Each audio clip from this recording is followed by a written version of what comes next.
Hot-dog AQShda eng arzon, to'yimli, mazali, tez tayyor ovqat hisoblanar ekan. Eng mazali hot-dog noni uchun suv va sutni teng miqdorda solamiz. Ketidan dro'jja solamiz. 10 daqiqada dro'jja suv yuzasiga chiqadi.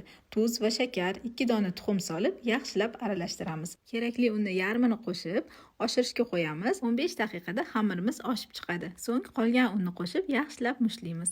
Idishim kichkinalik qilib, boshqa idishga bo'shatdim. Xona haroratidagi margarinni qo'shib, mushlab, yana oshirishga qo'yamiz. Uzog'i 1 soatda xamirimiz oshib chiqadi va qo'limizni yog'lab, xamirimizga shakl beramiz. Aynan shu usulda tayyorlangan hot-dog nonlari barcha oila a'zolaringizga yoqishiga ishonaman. Videoda ko'rsatilgan usulda zuvalachalarga bo'lib, dumaloq shakl berib, so'ng yoyib, yana rulet shaklda o'rab chiqamiz. Oshirma xamirning eng asosiy siri shakl bergach ham listni o'zida ozgina oshirib olamiz. Yopishib qolmasligi uchun listimiz albatta yog'langan bo'lishi kerak. 20 daqiqada nonlarimiz tayyor bo'ladi.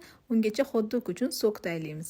To'liq retseptni izohda yozib qoldiraman. Hot-dog uchun sosiskalarni men qaynatib olaman. Hot-dog nonlarini avval sovutib, keyin kesib olamiz. Ichiga sok qo'yib va barcha mahsulotlarni oldinma-ketinlikda solib chiqamiz. Hot-dogning ichi hammani xohishiga ko'ra har xil tayyorlanadi.